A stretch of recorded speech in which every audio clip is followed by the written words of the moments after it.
Hey guys, welcome back to 5 nothing 100 nothing.com. I am Fuggit. And that stands for the fittest underdog guru using intelligent tactics. Today, guys, we're going into chapter 12, principle 12 of A Trainer's Dozen, 13 principles for personal training success. Now, this chapter, this principle is called Love It or Leave It, okay? And so in this chapter, I'm basically talking about having a love for the fitness game or for whatever industry you're applying this information to. So in this one, where I basically cover is like, whether it's sports, entertainment, or business, if you look at the very best, the cream of the crop, the people that have the most success, that are just like, the Michael Jordans or the Bill Gateses and those guys, they have something in common. They've got a passion. They have a drive. They do it not so much for the money, but they do it more for the journey, for the challenge, for the legacy that they're leaving. And they take it very serious, and it becomes their life's work and life's passion. So, the way I've always looked at it is have fun or go home. And in the book, I tell a personal story about how whenever I was in pro wrestling and I was like at the top of my game after 6 years in the industry, and I was in a position where I was in all the wrestling magazines. Every city I went to, my t-shirts sold out. I'd signed autographs forever. And I was, getting all this notoriety from the fans and from my peers in the business. And one night after a match, I was sitting in a hotel room in the fall of '99, and I just wrestled one of the best matches of my career against a guy from California, Michael Modest, who was an international superstar and was considered a guy that was going to be one of the top guys in the next few years. So this young, strong bull, he and I went out there and we just tore the house down in Delaware. So we finished up, signed the autographs, sold out the shirts, made a bunch of money. I got honored by East Coast Championship Wrestling, which is a very decorated and respected wrestling promotion out on the East Coast, where a lot of superstars were coming out of that area. Even though I was primarily planted in the Midwest, they would fly me out there for shows.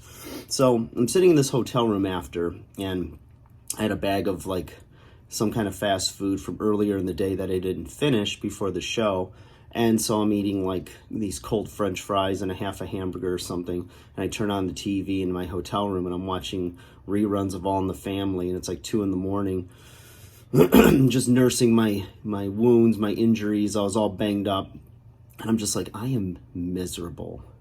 And I was not happy doing what I was doing anymore. So I said, I don't know what I'm going to do, but I can't be in this industry anymore. It's not fun for me. I was about to make more money than I'd ever made, but I had lost my mojo, my drive, my passion to be in the industry. I was dreading it. And it led me to start to just follow my heart and to go after, just like when I went after professional wrestling as a career, to go after something that got me excited, that got me up in the morning, that, when I was growing up, I would read cover to cover every wrestling magazine and want to know everything about the sport. But now that I had kind of peeked behind the veil, saw the wizard behind the curtain, it wasn't fun for me anymore doing it day in and day out. And I found myself consuming fitness material, exercise science, nutrition, all these things. And it started to click for me that that's where I ultimately wanted to go. One, I didn't have to keep myself in tip-top shape 24/7, 365. I could back off a little bit, still be in great shape, lose some of the muscle, some of the mass that I had and needed for professional wrestling, and I could make a difference in other people's lives. I enjoyed the process of getting in shape, not just performing. So that's what started me down that path. So I tell a little bit about that story in here. And I also talk about focusing on the destination and then the journey. So in other words, when you know that you're, going to take a journey. Wherever you go, it's going to be a journey, and you got to enjoy the process of getting there. It's going to be a grind, but you can make it. So I talk about focus on your destination first, meaning that make sure that whatever building you want to be at the top of, whatever mountain you want to climb, that you first calculate it, focus on where you want to go before you set the GPS. And make sure that, that's where you ultimately want to end up. Because it's going to take some time and it's going to take a lot of hard work. And you're going to have to enjoy the process or else you're not going to make it. If your heart's not in it, I don't care how much they pay you.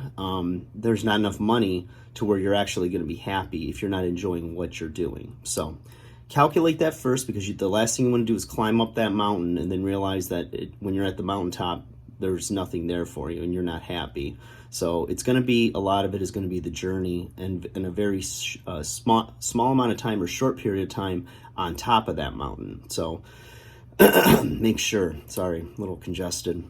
So, I talk about that, and if you have others that you can either network with or talk to or take to lunch, buy a cup of coffee, now you can tweet them or, message them and ask them, their thoughts on things. I admire a lot of guys that do podcasting and interviews, because if it's in their field of interest or in their industry, they're talking to some of the best in the business and getting a chance to pick their brains, in exchange for giving them publicity. So it's really a win-win. So that could be the next step for this cowboy. I talk about having joy on the journey. You've got to be joyful. It's not always perfect or easy, but if you're enjoying it, it's a heck of a lot easier. And finding personal fulfillment, as well as one of the things that really hit me about the benefits of personal training, which was motivation and accountability. And when you have that, that's a huge part of what I do every day for people, is I motivate them to get in the gym, set goals, and work hard, and they're accountable in that we have a relationship. And it's like meeting a friend for lunch. You're going to, if you have a date and a time, you're going to be there because you don't want to let them down. And it's the same with the trainer and the client relationship. All right, guys, like, share, subscribe. Hope you enjoyed that. We got one principle left, one chapter left, and we're done with a trainer's dozen. All right, guys, take care. Have a good day.